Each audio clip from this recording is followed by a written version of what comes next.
আমার উপর হজ ফরজ হয়ে গেছে, তার সত্ত্বেও আমি হজ করা বাদ দিয়ে আমি ওমরা করতে যাচ্ছি, আমার কি ওমরা করা জায়েজ হবে শেখ?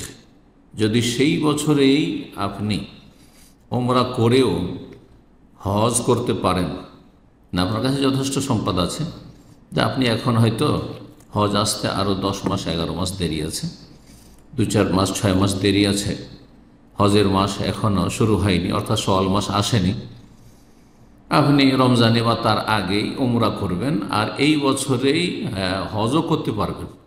এতটা সম্পদ আছে যে সংসারের খরচ দিয়ে আপনি হজ করতে পারবেন, হজ ফরজ রয়েছে আপনার উপর, আর নিয়ত আছে এবছরই হজটা করে নিয়ে বিলম্ব করব না, তাহলে উমরা করা জায়েজ, তাহলে হজের আগে উমরা করা জায়েজ।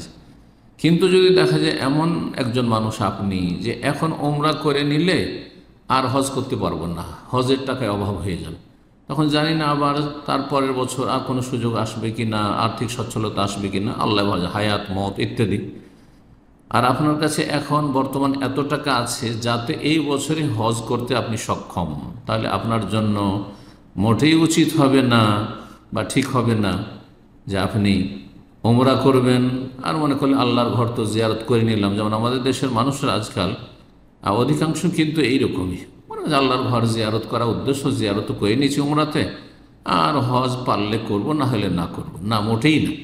যদি দেখা যায় হজের সমান টাকা আছে আপনার কাছে, এর বেশি ওমরা করার সমান টাকা আপনার কাছে নেই, ওমরা করলে হজ করতে পারবেন না, তাহলে আপনাকে হজের জন্য টাকাটা জমা রাখেন আর যত দ্রুত হজটি করে নেন।